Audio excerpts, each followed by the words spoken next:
di malam ini di sini mereka tahu, mereka berbagi dengan saudaranya muslimah, bahkan ada yang sampai menghadiahkan malamnya.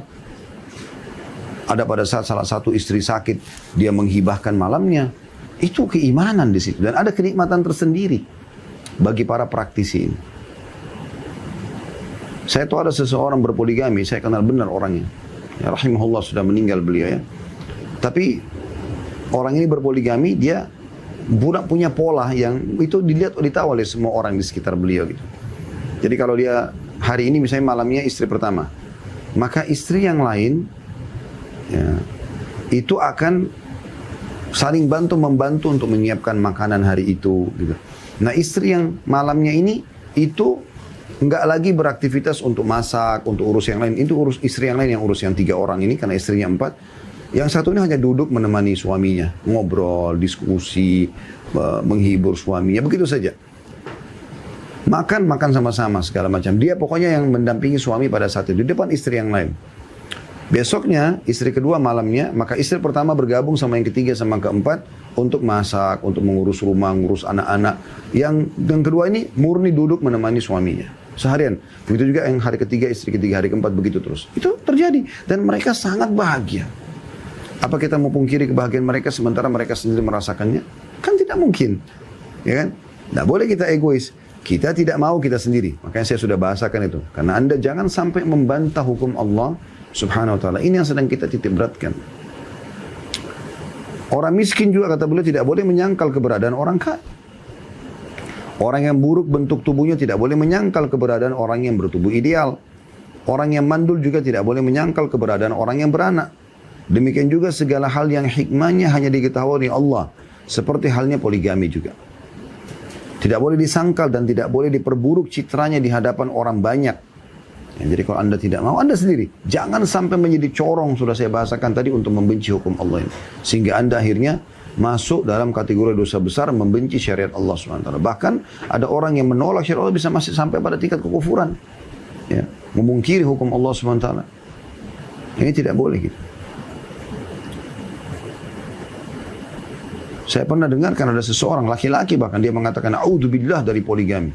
Bagaimana dia beristi'adzah dari hukum yang Allah perintahkan? Tak mungkin, itu salah. Demikian juga segala hal yang hikmahnya hanya diketahui oleh Allah seperti halnya poligami. Tidak boleh disangkal dan tidak boleh diperburuk citranya di hadapan orang banyak. Karena poligami memiliki banyak hikmah dan faedah yang sebagian kita atau sebagian bisa kita ketahui dan sebagian lagi tidak.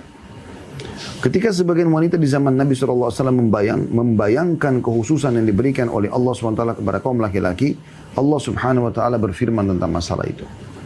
Ada sebagian wanita di zaman Nabi SAW mengatakan, kok laki-laki boleh begini, kok laki-laki boleh begitu. Talak tentang laki-laki, jihad boleh bagi laki-laki, poligami boleh bagi laki-laki. Maka Allah turunkan firman-Nya ini, mengingatkan para sahabiat pada saat itu dalam surah An-Nisa ayat 32. Yang bunyinya a'udzubillahi minasyaitonir rajim wala tatamannaw ma faddalallahu bihi ba'dakum 'ala ba'd lirrijali nasibun mimma iktasabu walin-nisa'i nasibun mimma iktasaban was'alullaha min fadli. Saya ulangi, wala tatamannaw ma faddalallahu bihi ba'dakum 'ala ba'd lirrijali nasibun mimma iktasabu walin-nisa'i nasibun mimma iktasaban was'alullaha min fadli. Al-ayah yang artinya jangan kamu iri hati terhadap apa yang dikaruniakan Allah kepada sebagian kamu lebih banyak dari sebagian yang lain, yang antara laki-laki dan perempuan. Karena bagi orang laki-laki ada bagian dari apa yang mereka usahakan dan bagi para wanita pun ada bagian dari apa yang mereka usahakan. Dan mohonlah kepada Allah sebagian dari karunia-Nya. Jadi nggak boleh sering cemburu. Laki-laki nggak boleh cemburu. Kenapa perempuan boleh hamil, menyusui? Akhirnya ada banyak laki-laki operasi kelamin. Paksa diri jadi perempuan. Tidak bakal mungkin sampai Anda mati tetap Anda laki-laki walaupun Anda sudah berstatus banci. Ya, wa na'udzubillah. Ada perempuan mau jadi laki-laki, operasi kelamin. Kenapa begini? Kenapa nggak jadi fitrahnya saja? Rusak. Ya. Kata beliau, yang terlihat oleh kita dengan akal kita yang picik bahwa poligami itu memang merupakan konsekuensi dari kondisi kehidupan tertentu dalam pribadi-pribadi tertentu yang memang diberikan oleh Allah karunia agama, akal, kesehatan, dan harta. Umumnya kondisi itu dialami oleh kaum laki-laki. Karena itu poligami disyariatkan secara khusus bagi kaum laki-laki. Sementara wanita tidak. Bisa kita teliti anatomi tubuh manusia, organ-organ tubuh berikut, kondisi kejiwaannya, ditambah dengan tugas yang Allah SWT bebankan kepadanya, pasti akan kita dapatkan bahwa kaum laki-laki memang lebih berhak terhadap poligami. Bisa kita simak beberapa poin berikut ini. Jadi beliau akan sebutkan poin demi poin, kenapa poligami dibolehkan bagi kaum laki-laki. Kata beliau, jika seorang lelaki melakukan poligami terhadap beberapa orang istri dengan akad yang sah, bukan perzinahan, sah secara agama, 2, 3 atau 4 istri, tidak akan terjadi percampuran nasab. Tapi tidak demikian terhadap wanita yang melakukan poliandri. Sebenarnya poliandri kalau perempuan ya, berarti memiliki lebih dari satu suami. Karena masing-masing menuangkan sperma di satu rahim. Organ reproduksi yang dimiliki orang lelaki memang memungkinkan dirinya melakukan itu dan wanita sebaliknya.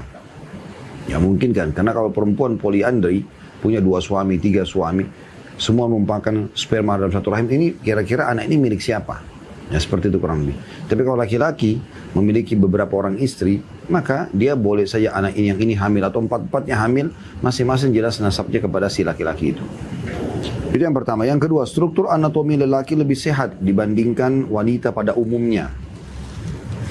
Itu berdasarkan kenyataan alami bahwa lelaki tidak mengalami masa haid, nifas, hamil dan menyusui. Sehingga tubuhnya lebih sehat dari wanita yang secara kodrati harus mengalami haid, nifas, melahirkan dan menyusui. Kaum lelaki pada umumnya memutuskan perkara dengan akalnya. Dengan modal itu tentu saja bisa mengatur keberadaan 2, 3 atau 4 orang istri. Lain halnya dengan wanita yang biasa memutuskan hukum melalui perasaan dan itu memang dibutuhkan untuk mendidik anak dan mengasihi mereka. Kalau perempuan yang poliandri, maka bagaimana dia mengatur suami-suaminya? Itu akan repot. Satu saja suami, Allah sudah syariatkan itu ya, untuk dia urus dan surganya Allah gantungkan di suami itu sudah butuh waktu, energi, ya, menguras otak agar bagaimana bisa membahagiakan suaminya, masak yang enak, menata rumah yang bagus, pakai pakaian yang indah, bagaimana menampilkan anak-anak depan suaminya yang sudah bersih, yang bertutur kata yang baik, berakhlak yang baik. Itu kan sudah butuh luar biasa. Bagaimana kalau dia punya 2 orang suami, 3 orang suami, bagaimana dia membaginya? Karena itu kata beliau, kita dapati bahwa kaum wanita tidak tahan menyaksikan berbagai kejadian memilukan. Karena mereka dominan perasaan, ya. Laki-laki dominan akal. Mereka mudah lupa dan mudah menangis dalam sekejap. Karenanya seorang wanita hanya bisa menjadi saksi dalam perkara yang hanya dikenal bagi baik kaum lelaki dalam ukuran setengah saksi saja dari kaum lelaki. Contohnya dalam jual beli dan sejenisnya. Misalnya dalam Islam, saksi wanita itu, kalau satu laki-laki berikan saksi itu, wanita harus 2 orang. Ya. Karena memang mereka bisa saja mudah lupa ya dan seterusnya. Kemudian yang ketiga, kata beliau, disyariatkannya jihad bagi kaum lelaki, sementara bagi kaum wanita tidak.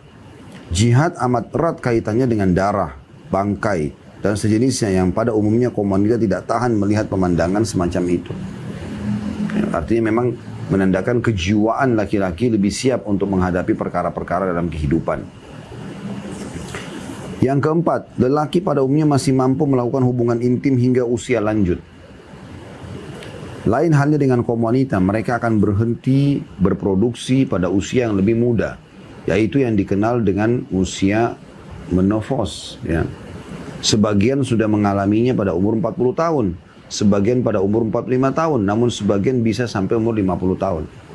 Laki-laki itu umur 40, 50, bahkan sampai 60 tahun mereka masih produksi. Ya. Masih produktif di sini.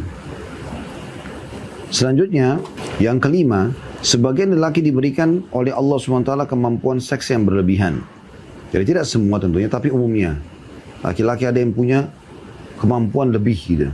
Padahal sebagaimana dimaklumi, wanita hanya harus mengalami masa haid, kehamilan dan nifas. Poligami bisa membantu menyelesaikan problem tersebut. Imam Ahmad bin Hanbal rahimahullah pada masanya bahkan berpendapat bahwa seorang laki hendaknya menikahi 4 orang istri. Ya, karena umumnya laki-laki seperti itu. Nah, biasa karena dia memiliki sperma, yang disinggung juga oleh sebagian ulama, kami sudah bacakan dan bedah ini di kajian kitab mahkota pengantin ya. Disinggung oleh penulis di situ,